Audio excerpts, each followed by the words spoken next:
আসসালামু আলাইকুম, আমি মিলাদুন নবী রিয়াদ। আমরা ফিজিক্স হ্যান্ড ক্যালকুলেশনের দ্বিতীয় সিরিজ নিয়ে আসছি। আমাদের মেইন লক্ষ্য ছিল যে এমন এমন কিছু ম্যাথকে সলভ করা যেগুলো ক্যালকুলেটর ছাড়াই আমরা করতে পারবো, এবং বিভিন্ন ভার্সিটি, মেডিকেল এবং অন্যান্য জায়গায় আসা যেখানে ক্যালকুলেটরের সুবিধা নেই কিন্তু আমরা করতে পারবো, এবং অপশন টেস্ট কিভাবে করবো সেই ব্যাপারগুলো আমরা দেখাচ্ছিলাম। তা আমরা আজকে এই সিরিজ 2 তে আমরা যে ম্যাথগুলোকে অ্যাড করছি তার মধ্যে অন্যতম আমাদের অ্যাকচুয়ালি অধ্যায়টার নাম আধুনিক পদার্থবিজ্ঞান। আমরা যদি দেখি কোশ্চেনটা একটি আলোর তরঙ্গ দৈর্ঘ্য 6000 অ্যাংস্ট্রোম, এর শক্তি কত? তা কথা ভাইয়া, এখানে অনেকের বেসিকটা অনেকের হয়তো বা নাই, আমরা জাস্ট বেসিকটা নিয়ে একটু কথা বলবো। প্রথম কথা শক্তির সাথে তরঙ্গ দৈর্ঘ্যের সম্পর্ক আসছে, তুমি দেখবা এটা গুণগত রসায়নেও আছে। তা কি ভাইয়া, দেখো আমরা যদি জানি যে ই সমান তোমার এইচ নিউ, হ্যাঁ ই সমান এইচ নিউ, তখন আবার নিউ সমান কি লেখা যায়? নিউ সমান লেখা যায় সি বাই ল্যামডা, অর্থাৎ সি বাই ল্যামডা। তাহলে আমরা যদি দেখি তাহলে এইচ সি বাই ল্যামডা, ঠিক আছে? তুমি যখন এই সূত্র লিখবা তখন দেখবা এইচ এবং সি দুটার মানে আমাদের ধ্রুবক মান, এবং ল্যামডার মানটা পরিবর্তিত হতে পারে। তা এখানে যখন আমরা ম্যাথমেটিক্যালটা কাজ করব তখন দেখবা যে খুব সুন্দরভাবে আমাদের চলে আসবে। প্রথমে আসি এইচ এর মান। এইচ 6.626 ইন্টু 10 ইনভার্স 34, আর সি এর মান 3 ইন্টু 10 টু দি পাওয়ার 8, হ্যাঁ। আর ল্যামডা 6000 অ্যাংস্ট্রোম বলছে, তাহলে এই অ্যাংস্ট্রোমটাকে কি করতে হবে? 6000 অ্যাংস্ট্রোম মানে 10 ইনভার্স 10, ঠিক আছে? এটা 10 ইনভার্স 10। এখন আসি ভাইয়া, তোমাকে যে দেখো তুমি অপশনগুলো ভালো করে একটু লক্ষ্য করবা। অপশনগুলো কি লক্ষ্য করবা ভাইয়া? দেখো ইলেকট্রোভোল্টে আছে, ইলেকট্রোভোল্ট। এখন কথা শক্তির একক কিন্তু জুল। তা আমরা জানি 1 ইলেকট্রোভোল্ট, যদি তুমি দেখো যে 1 ইলেকট্রোভোল্ট সমান কিন্তু 1.6 ইন্টু 10 ইনভার্স 19 জুল, হ্যাঁ। তা তুমি কি করবা ভাইয়া, যেহেতু আমাকে ইলেকট্রোভোল্টে কাজ করা লাগবে, তাহলে আমি ওই মানটা দ্বারা কি করব? ভাগ করব 1.6 ইন্টু 10 ইনভার্স 19, ঠিক আছে?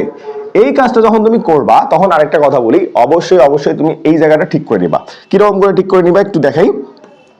যে আমাদের যে 6000 অ্যাংস্ট্রোমটা ছিল, তুমি দেখো এই তিনটা যদি বাদ দেই তাহলে এখানে 10 ইনভার্স 7 আসে, রাইট? মানে তুমি দেখো যে আমার কিন্তু 10 ইনভার্স 7 আমি লিখতে পারি। এটাই খেলা। মানে এই যে 6000 অ্যাংস্ট্রোম আছে, আমরা জানি অ্যাংস্ট্রোম মানে 10 ইনভার্স 10।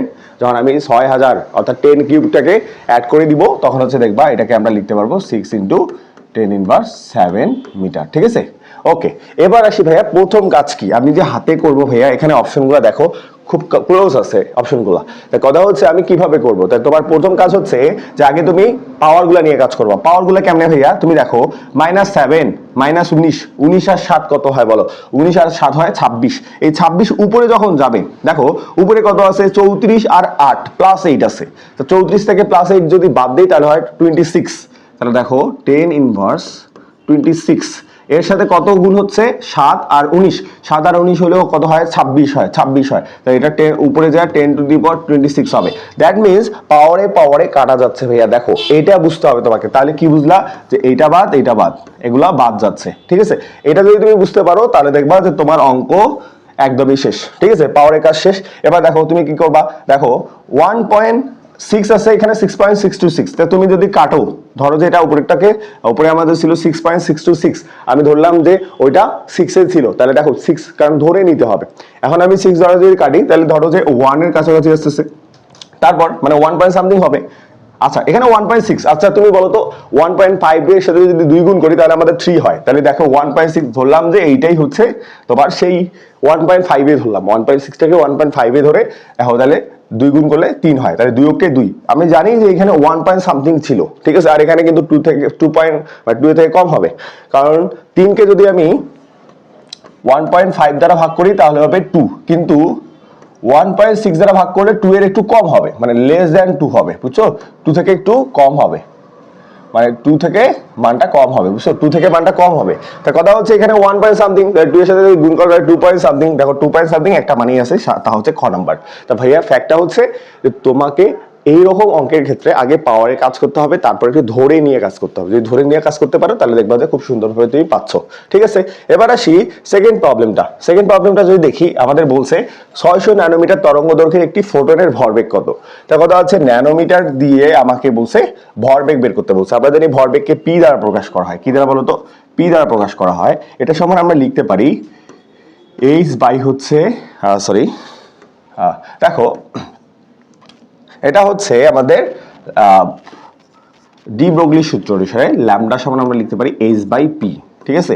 আর পিটাকেই হচ্ছে আমরা কি বলি বলতো, ভরবেগ। তো দেখো তাহলে পি সমান কি হচ্ছে, হচ্ছে ল্যামডা হচ্ছে। এখন তুমি বলো এইচ এর মান তো ভাইয়া মুখস্থ, এইচ এর মান মুখস্থ বলতে কিরকম, আমি যদি অ্যাড করাই নেই এইদিকে, দেখো এইচ এর মান হচ্ছে কি, দেখো এইচ এর মান হচ্ছে 6.626 ইন্টু 10^34। আচ্ছা, এবার ল্যামডার মান হচ্ছে 600 ন্যানোমিটার। আচ্ছা এটা কি বল, এটাকে আমি কি করব, এটাকে হচ্ছে মিটার নিয়ে আসবো। আমরা জানি যে মিও হচ্ছে কত, 10^9 ন্যানোমিটার বাই 10^9, তাহলে 6 যদি শুধু দেই তাহলে 10 কত হবে, 7 হবে, তাই কিনা বলো। তা ফ্যাক্টটা হচ্ছে এই যে 2 আমরা জানি 100 আছে, 100 পরে 10 স্কয়ার আছে, যখন এটা বাদ যাবে, কারণ স্কয়ার থেকে যদি 10^9 2 থেকে -9 বাদ দিলে -7 হয়, তাহলে এটা। এখন আসি, তাহলে আমি কি লিখতে পারবো, 6 ইন্টু 10^7। আর তোমাকে আমি কি বলছি বলো তো, আগে ভাইয়া মনে রাখতে হবে 10^7, এটা উপরে গেলে 10^7 হবে। তাহলে দেখো 34 থেকে +7 বাদ দিলে কত হয়, তাহলে +7 বাদ দিলে হবে হচ্ছে 27, 27 7 34, 7 7 14, তাই না। তাহলে দেখো 27। তাহলে তুমি দেখো অপশনগুলোতে দেখো 27 কিন্তু আমার একটাই আছে, দ্যাট মিন্স গ শেষ। তো ফ্যাক্টটা হচ্ছে ভাইয়া আমাকে এটাও করা লাগবে না, কারণ দেখো এই যে বলছিলাম তোমাদের, কি বলছিলাম বলতো, যে এটা হচ্ছে 6 আছে, এটা হচ্ছে 6.626 আছে, মানে 1 পয়েন্ট সামথিং হবে। তো তুমি 1 কাউন্ট করো, দেখো মানটাও কিন্তু 1.1 আসছে। তা ভাইয়া চিন্তা করতে হবে এমন ভাবে যে যেন আমি বারবার বলছিলাম যে ফিজিক্স হোক, ম্যাথ হোক, কেমিস্ট্রি হোক, তোমার মানে যে সাবজেক্টই হোক না কেন, তুমি চিন্তা করবা যখন ম্যাথমেটিক্যাল আসবে ফুল ম্যাথটা করার কম চেষ্টা করবো। এমসিকিউর ক্ষেত্রে চেষ্টা করবা একটু হচ্ছে কমন সেন্স ইউজ করার, যে আসলে এটা এভাবে করা যায় কিনা, ঠিক আছে। আমাদের হ্যান্ড ক্যালকুলেশন সিরিজে মনে রাখবা সবসময় আমরা এটাই হচ্ছে চেষ্টা করি অ্যাপ্রোচটা স্টুডেন্টদের ঠিক করে দেওয়ার জন্য। ভাইয়া তুমি এইভাবে অ্যাপ্রোচে কাজ করবা, তাহলে দেখবা যে হয়ে যাবে। দেখো আরেকটা প্রশ্ন রাখছি, এটা আমরা চেষ্টা করব। দেখো আমাকে এখানে কোশ্চেনে বলছে 1 গ্রাম ভরকে সম্পূর্ণরূপে শক্তিতে রূপান্তর করলে শক্তির মোট পরিমাণ কত জুল হবে। তাই কথা হচ্ছে ভর, এটা হচ্ছে ভর, দ্যাট মিন্স এম এর মান, হ্যাঁ। আর আমাকে শক্তির কথা বলছে, তাহলে দেখো মনে রাখবা আমাদের এখানে একটা ভর, আমরা জানি ভর শক্তির একটা সূত্র আছে, ই সমান হচ্ছে mc স্কয়ার, বলি কি বলি বলতো, ই সমান mc স্কয়ার। এম এর মান তুমি দেখো অপশনগুলোতে সি স্কয়ার কিন্তু রেখে দিছে, দ্যাট মিন্স আমাদের আসলে এরা কি করতে চাইছে সেটা আমাদের বুঝতে হবে। ভাইয়া সি এর মানে কাজই করা হয়নি। তুমি আগে কি করবে শোনো, অনেকে আমি দেখছি ভাইয়া প্রশ্ন না বুঝে অপশন না দেখে করা শুরু করে দেয়। অনেকে দেখবা যে এমসি স্কয়ার, সি এর মান তো যেহেতু জানে 3 × 10⁸, অনেকে কি করবে 3 × 10⁸ বসাই দিয়ে অঙ্ক করা শুরু করে দিবে, তারপর অপশনে দেখবে আল্লাহ সি স্কয়ার তো সি স্কয়ারে ছিল। মানে ব্যাপারটা হচ্ছে ভাইয়া তোমার আগে অ্যাপ্রোচটা হবে এরকম, আমি আগে প্রশ্নটা ভালো করে দেখবো, প্রশ্ন ভালো করে দেখার পর আমি অপশনগুলো আগে দেখবো, ঠিক আছে, যে আমার কি রকম অপশনগুলো আছে।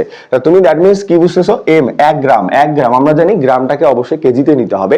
আর 1 গ্রাম মানে কি, 1 গ্রাম মানে হচ্ছে তাকে 1000 দ্বারা ভাগ করতে হবে, ঠিক আছে।